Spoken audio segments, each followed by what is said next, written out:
Salamlar. Bu bitkini yaz vaxtlarında daha çox görə bilərsiniz. Çox gözəl çiçəkləri və yarpaqları var. Amma bir neçə növ var. Azərbaycanca südləyən, türkcə sütləyən deyə bitki Euforbia adlanır latınca.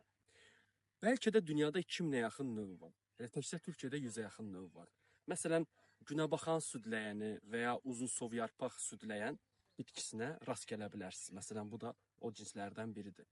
Südləyən bitkisini dəmləyib istifadə eləməyin. Məsələn, sütündən alınmış südünü ziyillər üzərindən, tanınmış sədəf xəstəliyi üzərindən effekt ala bilərsiniz. Həmçinin ayaqda və əllərdə olan göbələk xəstəliyi zamanı südləyəndən dərman şəklində məlhəm alırlar. Amma bunu götürüb davamlı istifadə eləməyin. Məsələn, kiminsə dərisində həssaslıq varsa, allergiya varsa, bu zaman südləyən bitkisi yerli daha ciddi qızarıqlıqlar yarada bilər. Südləyən bitkisindən həmçinin bir neçə məhsullar da hazırlanır.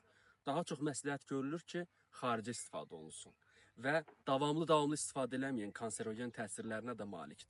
Həmçinin bitkinin yarpaqlarının bəzi ədəbiyyatlarda faydasından danışılır, amma dəmləmə şəklində istifadə etsəniz, sizə toksiki təsir verə bilər.